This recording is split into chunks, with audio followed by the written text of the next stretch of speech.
So Branko, my first question to you would be, why is it that economists got interested in the question of inequality so late? For those of us who have been looking at the trends in world inequality, this comes in the last 10, 15 years, and the World Bank, the institution at which you worked for 10 years, which has had a sustained interest in poverty, has also woken up rather late to the question of inequality. You know, these are really excellent questions because I think they go straight into the political side of the issue. And I think, or ideological even, because in the case, I think, of economists as such, if I can generalize, because obviously there are exceptions.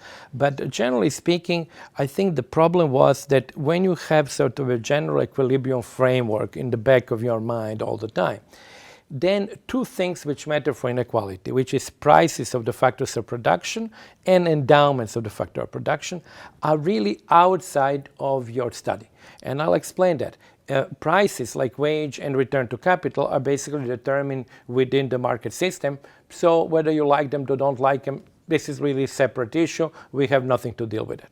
And how much capital or labor you have is something which comes outside the system. You come to the market, as it were, with your endowments. So what actually happened with economists, they essentially took both the endowments and prices as given. So why study them? Because it is not really within our purview.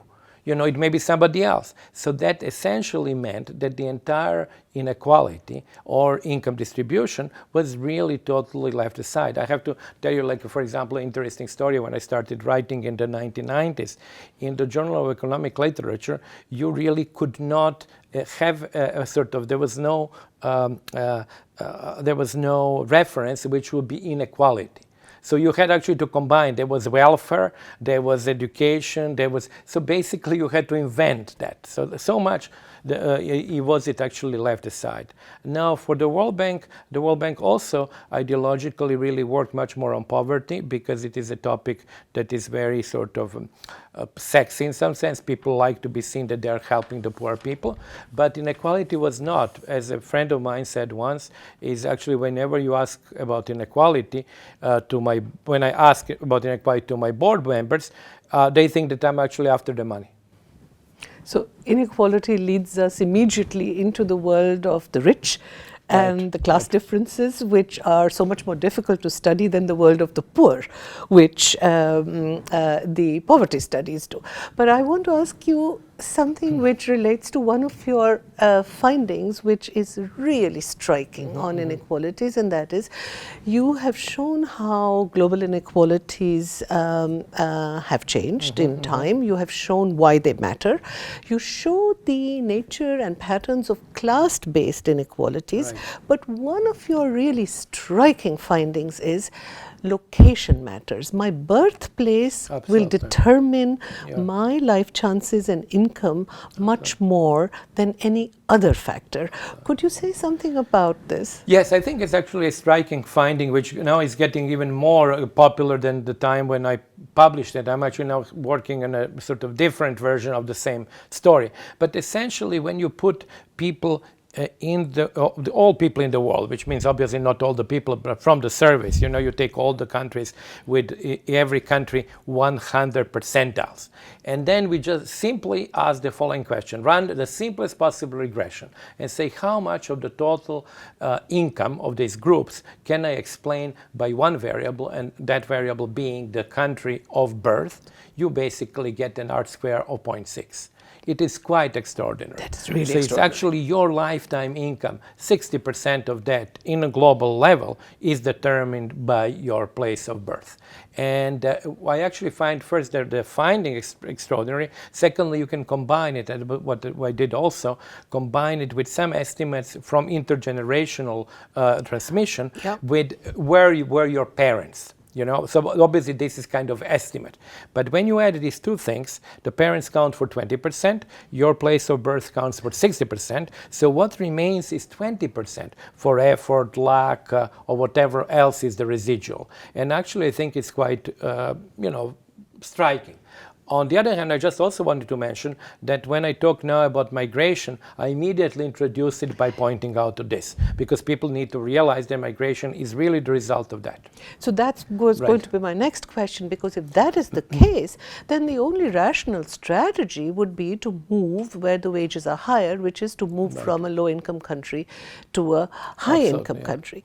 Now here you make a recommendation which I think is a very important one, because you are making the argument for migration, but you are making an argument which a lot of people on the left will have their problems with, which is to say, let more people into the country, but give them limited rights and benefits. So could you explain why you are making this rather provocative argument? It is very provocative and it's controversial. As you said, actually some people don't agree, and I will come to that why they don't agree, in my opinion, wrongly. But I make this argument starting from the premise that migration should be treated the same way that capital is treated, because it's just a factor of production and should be entirely free. So if we have globalization, then if we have freedom of movement of capital, we should have a freedom of movement of labor. So I start with that point. But then I run, and I will not go through all the details, but I run into a problem that actually recipient countries or population recipient countries are unwilling to entertain that idea. So we can actually say forever that it will be good for the overall growth, for the overall reduction in poverty, overall inequality, even for those countries themselves. But if the population there doesn't want, then there is nothing we can do about it. So we have to take that into account. Having taken this into account, then I come with that proposal that you mentioned, which is controversial, which actually is a proposal to reduce the civic rights of migrants in order to have the domestic population accept more of them. So it's really a trade-off. So I say essentially, are you in, let's suppose, Switzerland, Austria, Germany, willing to accept a little bit more of migrants if I guarantee you that they would go back home and that they would not have a path to citizenship? And I think when this negative relationship is established, I am establishing it in order not to end up with a corner solution, which will be zero migration.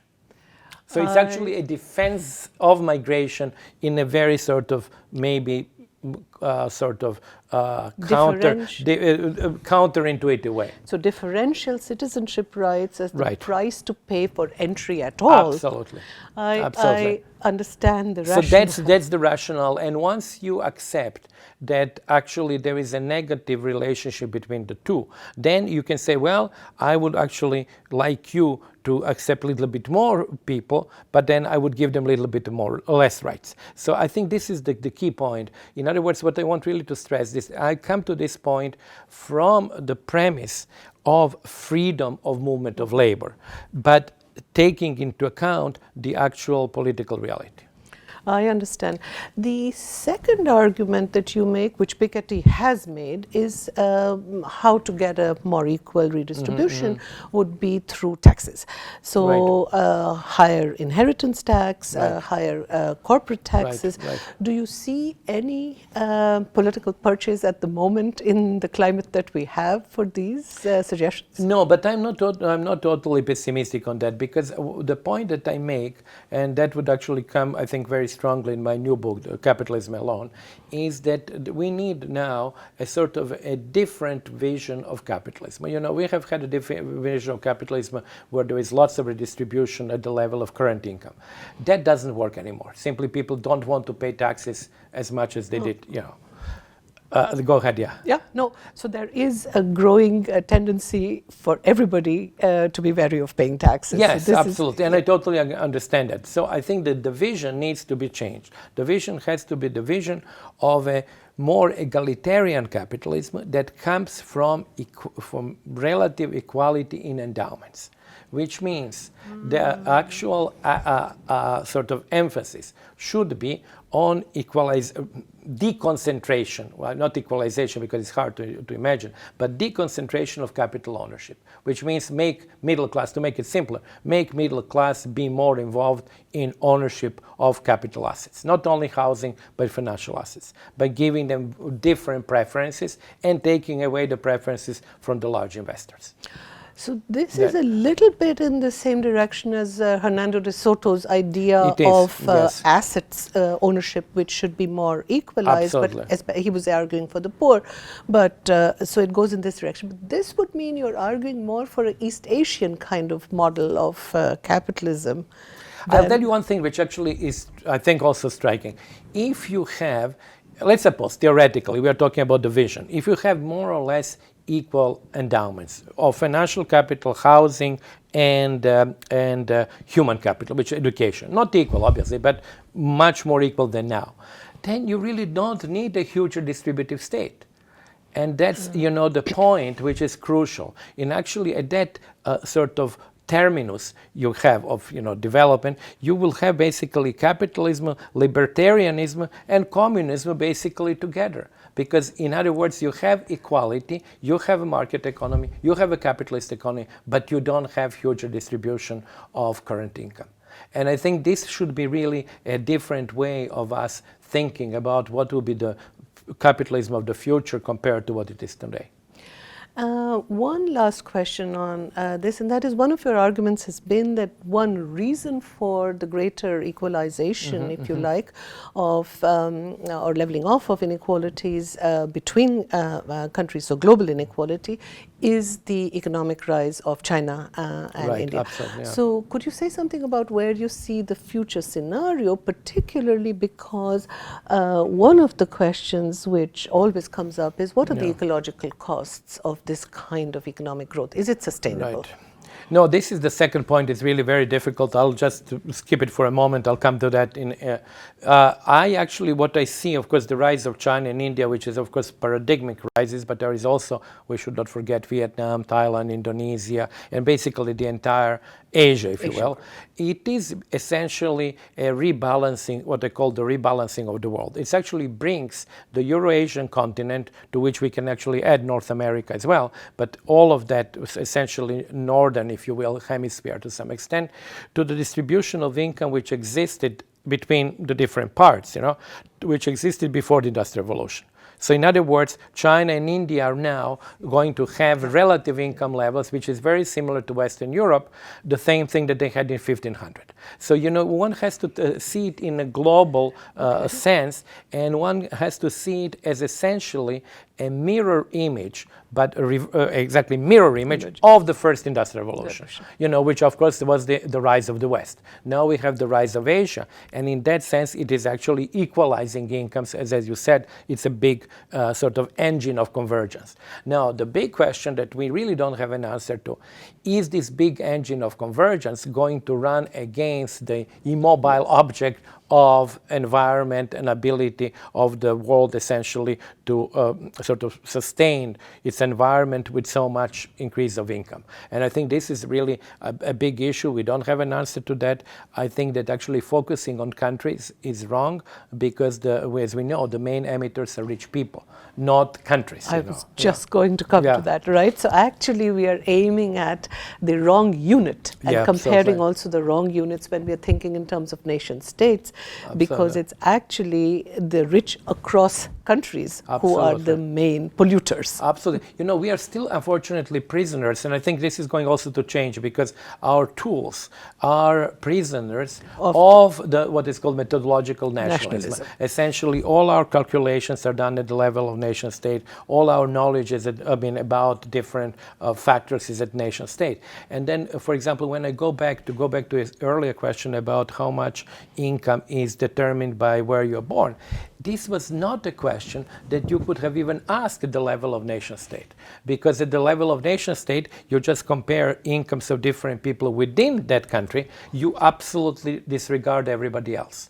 So you see that actually movement from nation state to the global level really yields very different answers, you need different tools also. And that's the case in the climate change. Yes, this is why when I read your book, I thought this is for me one of the most interesting critiques of Rawls's idea of equality in one country. Absolutely. I think actually this is, Well, I think some political philosophers have, of course, written about that, who actually criticize Rawls for the law of peoples, But, it is striking to me that the same argument that he rejects very vehemently and strongly in theory of justice are being then repeated in the law of peoples as absolutely acceptable. So it's basically you go from nation state to the world level, and whatever arguments you have made originally, you forgot about them. And I think that the two books are really, in that sense, quite fascinating.